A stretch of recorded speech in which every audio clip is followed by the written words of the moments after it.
Bueno, acá estamos con Aldo Piñanelli y Pablo Rojo, bebiendo conocimiento para tratar de entender y lograr hacer todo lo posible para que usted también entienda esto que nos parece tan lejano normalmente, cotidianamente, pero que hoy aparece como el tema del día y deja de lado otros que uno se levanta a la mañana y dice me tengo que ir a trabajar, conseguir el ómnibus, me podés subir al subte, pero que es importante para nuestra nación y donde yo veo un problema, lo dejo y lo toman cuando quieran, y es que malvinicemos la situación, es decir, que lo tomemos como una causa nacionalista que nos lleva siempre a estrellarnos contra la pared. Pablo, vos querías decir algo. ¿Qué escenarios tenemos por delante? Si al 30-31 de julio la Argentina no atiende las obligaciones, porque el juez, por ejemplo, no lo permite, no desbloquea los fondos, eso trae consecuencias en dos planos. Bueno, trae consecuencias en la economía doméstica, los dólares van a ser más escasos, en fin, varios problemas sobre los que podemos hablar después. Ahora, también trae consecuencias sobre la deuda ya reestructurada. Si dejamos de pagar, aunque no sea culpa nuestra, aunque sea culpa del juez que bloqueó esos fondos, aunque la Argentina siga religiosamente depositando el dinero en el Banco de Nueva York, pero el juez siga prohibiéndole al Banco de Nueva York que esa plata llegue a los bonistas, la Argentina enfrenta dos riesgos. El primer riesgo es que se apliquen lo que se llama las cláusulas de aceleración. ¿Qué son las cláusulas de aceleración? Si uno no cobra los intereses o los servicios de una deuda de un bono argentino, pasado 2 meses, si el 25% de los que no cobraron lo demanda, se produce la aceleración del bono. ¿Esto qué quiere decir? Que ese dinero que había que pagar en 20, 30 años se torna exigible de inmediato. Entonces se acortan todos los plazos y la Argentina queda confrontada a la obligación de pagar al contado y de inmediato aquello que había reestructurado a 10, 15 o 20 años. Es una verdadera catástrofe. El segundo elemento es lo que se llaman las cláusulas de cross default, es decir, de default cruzado. Si hay un bono que se siguió pagando, por ejemplo, los bonos de derecho argentino, pero hay otro bono que no se pagó, por ejemplo, los bonos de derecho americano, que son los que están bloqueados ahora. Cuando se gatillan las cláusulas de aceleración de los bonos, por ejemplo, de derecho americano, los tenedores de bonos de derecho argentino pueden también reclamar el mismo tratamiento y decir, por el cross default yo también quiero que me paguen de contado aquello que yo iba a cobrar en 20 o 30 años. Con lo cual, el gran volumen de deuda pública, 250.000 millones de dólares, se tornaría de exigencia inmediata. Obviamente eso implica el colapso absoluto de las finanzas públicas y una nueva reestructuración compulsiva de la deuda. Es decir, un escenario en el que la Argentina entraría en una suerte de galimatías jurídico, con distintos tipos de agresores, los holdout, los fondos buitre, los acreedores que aceptaron el canje, pero que ahora estarían solicitando las cláusulas de la aceleración. Fastidiados porque otros fastidiados por esa situación. Entonces, realmente los problemas que se plantean y los escenarios que tenemos por delante son bastante preocupantes. ¿Se puede ser optimista? Yo creo que hay una posibilidad de que efectivamente de aquí a la semana que viene se produzca algún desbloqueo, aunque sea parcial, de la situación, y ya sea que el juez reconsidere su posición y acepte restablecer un stay hasta el 31 de diciembre, que nos dé ese puente de plata que necesitamos para... Son 6 meses. Son 6 meses para pasar por arriba de la cláusula Rufo y llegar al momento en que esas cláusulas hayan expirado, o bien que los propios fondos buitre, dándose cuenta de que un escenario de default todos pierden y ellos también, acepten de alguna manera flexibilizar su posición y le soliciten al juez un stay o algún mecanismo equivalente. Ellos mismos, porque ellos sí lo pueden hacer. Lo que no lo puede hacer es la Argentina. La Argentina perdió el juicio, no tiene derecho a pedirle al juez, mire, no ejecute la condena porque no puedo. No, los que tienen derecho eventualmente a solicitar un stay bajo la ley americana son los que ganaron el juicio. Como los que ganaron el juicio se exponen a muchísimos problemas y no van a cobrar de todas maneras, tal vez accedan a eso. Estamos en una situación, algunos periodistas, lo he visto por ahí, estamos como en el juego a la gallina, esos juegos que hacían los adolescentes, vieron en las películas de James Dean, donde los dos jóvenes manejaban dos autos que iban al precipicio. Que iban al precipicio y ganaba el que frenaba último, de alguna manera. No, el que se tiraba del coche último. El que se porque tiraba el coche se caía. El coche se caía, claro. Sí, es cierto. Estamos en una situación de esa, extremadamente peligrosa, donde el primero que pestañea pierde. Yo les quería preguntar una cosa para aclarar todo.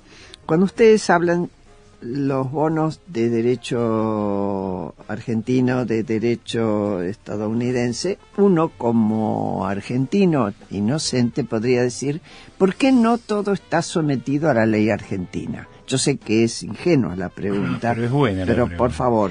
Bueno, yo he escuchado muchas críticas sobre eso. Simplemente digo lo siguiente: los fondos más importantes de préstamos a largo plazo y más baratos están en Estados Unidos, que son los fondos institucionales, fondos de pensión, los fondos de los jubilados futuros, digamos, jubilados de los americanos. ¿Recuerdan cuando O'Neill, el secretario de Economía del Tesoro de Estados Unidos en el 2002, decía: yo no voy a permitir que los plomeros americanos financien el default argentino? Decímelo a mí, que formaba parte de ese gobierno. Exactamente. Bueno, en ese momento lo que decía O'Neill era eso, porque gran parte de los bonos defaulteados eran de fondos de pensión o fondos institucionales americanos. Esos fondos, por ley americana, igual que existe acá, solo pueden tomar bonos de largo plazo, aunque sean de origen de otro país, si tienen ley americana. Por ejemplo, en la Argentina, las obras sociales, las compañías de seguros, por ejemplo, las obras sociales que están en la ley 18610, solo pueden invertir sus excedentes de caja transitorios en fondos públicos, ya sean bonos o bancos públicos. Allá en Estados Unidos la ley dice que solo pueden invertir si hay ley de jurisdicción americana. Entonces, esto es lo mismo, como yo digo siempre, leer el resultado con el diario del día lunes, ahí critico. Pero el día que hay que buscar la plata y que te la presten, te están diciendo, mira, si no tengo ley americana, el dinero no lo tenés. Este es el origen, pero no es el problema ese. El problema fue otro, fue lo que dijimos antes, la impericia y demás, porque Ecuador, como dijo Pablo, Brasil, China, hasta en Europa, colocan bonos en dólares con ley americana o ley inglesa o ley europea y resuelven. Y no pasa nada, digamos. Lo que pasa es que acá nosotros somos difíciles, pero este es el tema. O sea, es muy fácil decir, yo escuché el otro día a un importante dirigente opositor al gobierno decir que el gobierno de Néstor Kirchner en el 2005 dejó establecida la misma ley Nueva York. Bueno, muchachos, pero si en el 2005 no dejábamos la ley Nueva York, los fondos de pensión no entraban al canje. Claro. ¿No? O sea, digamos, estas cosas para aclarar. Y por otro lado, bueno, siguiendo con la línea de Pablo, estamos en una trampa difícil por impericia del gobierno, eso no tengo duda.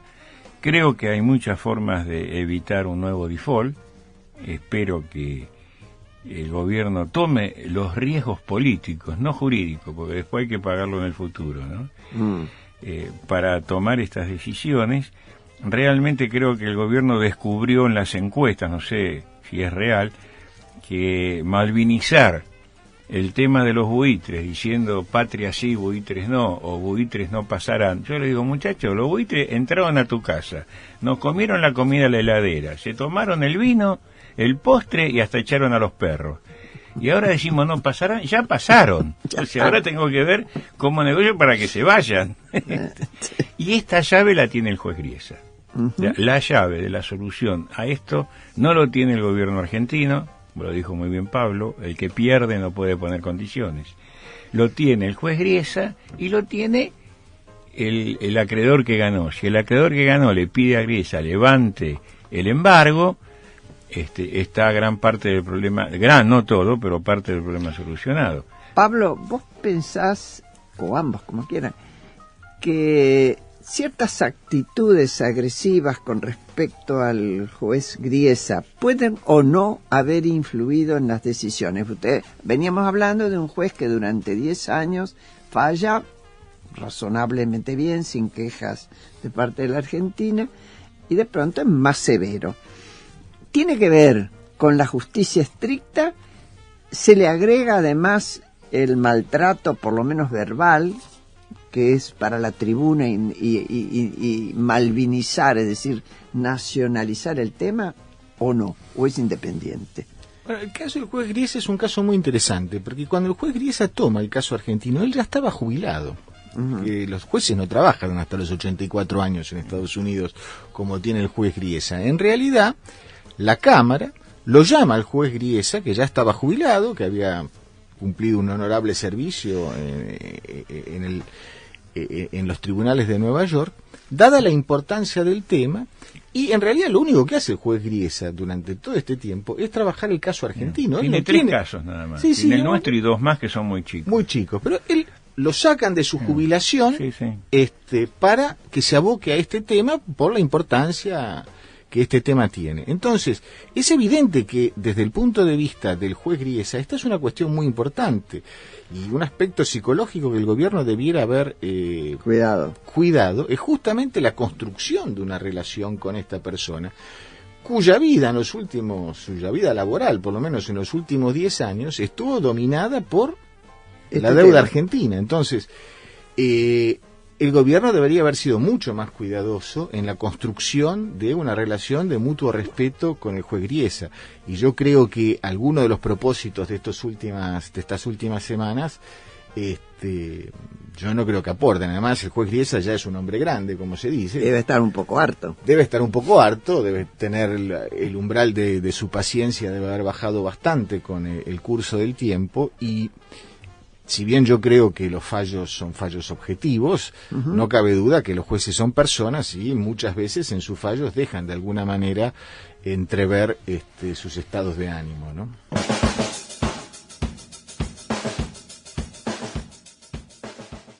Bueno, hemos escuchado Sunday, Bloody Sunday, de U2. No me salió bien. Seguía la discusión. A mí se me ocurrió bien imagen Galtieri convocándonos a la guerra, por supuesto yendo unos pocos jóvenes a pelear ahí y los demás enfervorizados creyendo que acabábamos con el imperialismo. Después Kirchner yendo al puente de Gualeguaychú y la guerra entonces era con Uruguay, digamos que las medidas. Y ahora otra vez malvinizado. Son los buitres. Con los fondos buitres y con Griesa. Ya, pero Graciela, es increíble. Mira, recién Pablo te respondía si las declaraciones públicas de los funcionarios pueden incidir en el fallo del juez. Yo tengo mi experiencia propia. En Estados Unidos, o sea, el hecho que yo fui testigo fue por un artículo de un diario. ¿Vos te imaginás acá que un juez te llame a declarar porque alguien escribe una determinada cosa y lo toman como prueba? Y las declaraciones públicas de los funcionarios, y más si es el presidente de la Nación y el ministro de Economía, son tomadas como pruebas. Si vos lees el fallo de Griesa de octubre del 2012, en los considerando, lo dice. He estado 10 años fallando a favor de la República, dice él. Y he visto declaraciones del presidente y del ministro de Economía de esa república decir que no va a acatar ningún fallo de la justicia americana, y que no le interesa lo que diga, y que durante 10 años lo hemos defendido y nunca jamás aportaron una propuesta de pago de ningún tipo. Por lo tanto, de estos antecedentes se resuelve, páguese. Y ese es el fallo. Bueno, nos quedan unos minutos, si ustedes quieren, como para aconsejar a este gobierno, imaginar que los convocan y pensar, porque ambos están trabajando con políticos que van a disputar el poder y que pueden ser gobierno a futuro. ¿Qué harían? ¿O qué habría que hacer? Yo creo que hay dos aspectos. Uno es el político y otro el técnico. Si yo fuese uno de los que no lo soy, candidato a presidente de los 4 o 5 que hay, Massa, Macri, no hablo del gobierno porque está en otra cosa, Wiener, Cobos, no digo de Altamira porque los trotskistas directamente no quieren pagar nada, entonces no vale la pena convocarlos, ellos que sigan con su historia. Pero los 4 presidenciables básicamente, ¿no? Proponer ir a Estados Unidos a hablar con el juez, los 4 candidatos, y plantearles la necesidad de resolver esto de la mejor manera posible a partir aunque ya del 2015. Esto es un poco lo político, y demostrar que los argentinos en algunas cosas de política de Estado estamos capacitados para ponernos de acuerdo. Después está lo técnico. Hay muchas herramientas financieras que se pueden utilizar para salir de esto. Pero no sé si este gobierno está capacitado para pensar eso. No sé si la malvinización no predomina. Del tema no predomina. Hay muchas herramientas, todas tienen su riesgo, querida Graciela. Pero en el mundo de la política, en el mundo empresarial y en el mundo de las finanzas, hasta cuando salís de tu casa tenés un porcentaje de riesgo, que se te caiga una maceta o que te pise un auto, y más en Buenos Aires. Pero digo, siempre hay riesgos. Hay que tomar el riesgo mínimo posible para evitar la cláusula Rufo, para evitar todo lo otro. Yo lo que le aconsejaría al gobierno es buscar una solución que quede claramente establecido que solamente a partir de la caída de la cláusula Rufo se puede resolver esto, y resolver el pago a los bonistas que están pendientes de pago. Esto es un poco, buscar una salida por esa, las hay, pero no es fácil, pero las hay. ¿Vos, Pablo, qué agregarías? Yo agregaría lo siguiente, yo creo que hay 3 cuestiones. Una cuestión política de base es la siguiente. La decisión, la actitud que toma el gobierno argentino en este trance, no solamente compromete el fin de la gestión de Cristina, sino que condiciona muchísimos años por delante. De manera tal de que cualquier decisión que debiera tomarse en este caso, como en cualquier república razonablemente organizada, en cualquier democracia consolidada, tiene que ser discutida y consensuada con los principales hombres políticos. Eso es una cosa obvia, básica.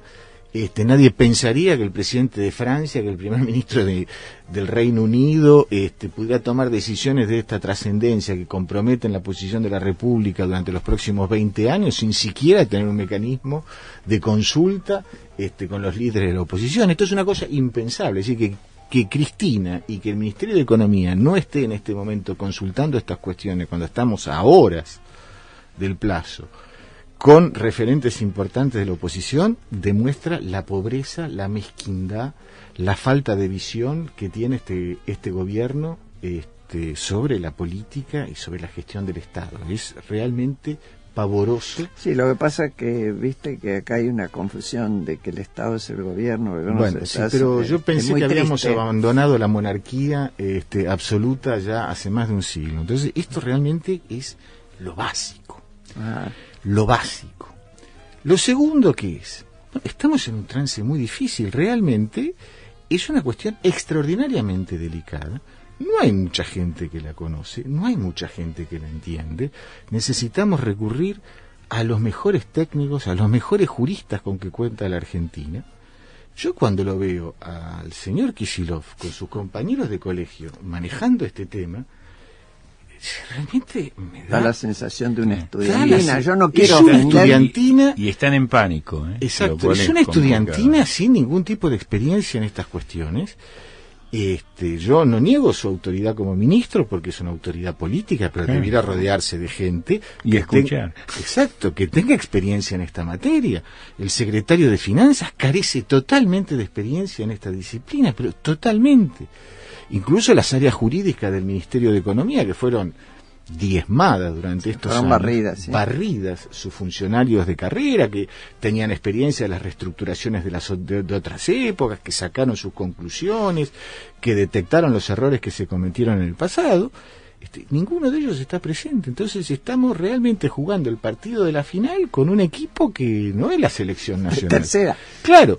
Entonces eso me da un poco de miedo. Repito, no se trata de cuestionar la autoridad política del ministro. No, entiendo. Pero exigirle que en circunstancias como esta se rodee, ¿no?, de sus amigos del Colegio de Buenos Aires. Yo también fui al Colegio de Buenos Aires, estoy muy orgulloso de que un exalumno sea ministro de Economía, pero bueno, le pediría también que incorpore... A mí me suena a casta eso, che. Exacto, algunas personas que hayan tenido algún grado de experiencia en este tema. Y encima es egresado de la UBA, como en mi caso también. También, sí, perfecto, eso no es complicado, bueno, pero bueno, eso, no importa. No es un tema de ese tipo. Seguramente que ha sido un buen estudiante, seguramente conoce el tema. El tema es lo cotidiano en la gestión, los años acumulados de experiencia. Graciela, y tomar decisiones en riesgo. Yo recuerdo en mi gestión en la crisis del 2002 había que tomar a veces decisiones. Menos mal que yo tenía atrás a dos dirigentes políticos, uno ya no está, que fue don Raúl Alfonsín, y el otro Duhalde, que yo iba siempre en consulta de ellos y me aconsejaban, pero en el 2002 muchas veces, y Pablo muchas veces me venía a visitar a darme ánimo en esa época. Me consta que había un mecanismo de consulta formal e informal. Y yo consultaba a todos, a los mejores, y en política, yo me acuerdo una vez tenía que tomar una decisión muy drástica con los bancos, había una situación, la crisis del 2002, ¿viste? Fue dura. Y lo voy a ver a Duhalde y le digo, mire, presidente, tengo que tomar esta decisión. Le digo, yo no sé si estoy haciendo bien, mal, acá hay implicancias legales, judiciales. Y dice, bueno, no sé, dice, yo te apoyo, dice, pero ¿lo hablaste con don Raúl? Y allá me iba al Senado, lo hablaba con Alfonsín, con su equipo, sacábamos conclusiones y adelante. Pero uno no estaba en pánico, estábamos preocupados, pensando de la mejor manera, se consultaba. ¿Vos dirías que una de las cosas que te da miedo o pánico es sentir que estás muy solo ante las responsabilidades y no animarte a mirar alrededor? Y al no tener el conocimiento de las repercusiones de una decisión u otra, o sentir que si pánico. Preguntaste desvalorizás. Sí, la soberbia de la ignorancia lo llamo.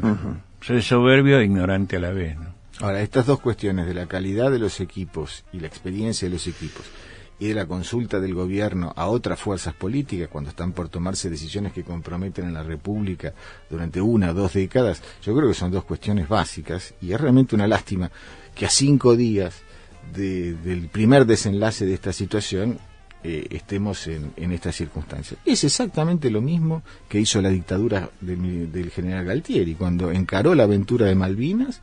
Lo hizo en la soledad más absoluta, de espaldas a la sociedad, de espaldas a las fuerzas políticas, porque obviamente pensaba que iba a sacar un enorme rédito. Bueno, la historia ya nos dijo lo que pasó, ya dio su veredicto sobre eso, sí. Y no pudieron capitalizar nada, porque fue como un suicidio, ni siquiera pudieron lograr la autoamnistía, claro, en el caso de los militares, ¿no? Esperemos que en el caso de la corrupción tampoco haya amnistía, pero eso ya es otro tema. No tocamos el tema corrupción, ojo con este tema de los holdouts, de los fondos buitre, cuando investiguemos, me gustaría, no tengo un dato preciso, me gustaría investigar quiénes son los realmente titulares de estos fondos. Pero bueno, hay que investigarlo. Bueno, yo tengo que agradecerles enormemente porque en lo que a mí respecta, no sé a usted que estaba escuchando, me aclararon un montón de cosas. Algunas las preguntaba porque sentía la necesidad de aclararle a otra gente. Yo me lo había leído, no es un tema que me resulte fácil, pero otras terminé entendiéndolas con mis dos amigos, con Aldo Piñanelli y con Pablo Rojo. Pablo bastante más joven que nosotros. Podría ser mi hijo, le cuento al que está escuchando. Aldo más joven que yo, seguro. Bueno, y les agradezco muchísimo que hayan estado con nosotros. Le recuerdo a usted que nos está escribiendo que puede hacerlo al porqueprograma@gmail.com y que puede vernos y verlos en el YouTube de la radio 1110. En pocos días hoy domingo, tal vez el martes, miércoles, a lo mejor veremos cómo se resuelve esto y ojalá se haga lo más inteligentemente posible.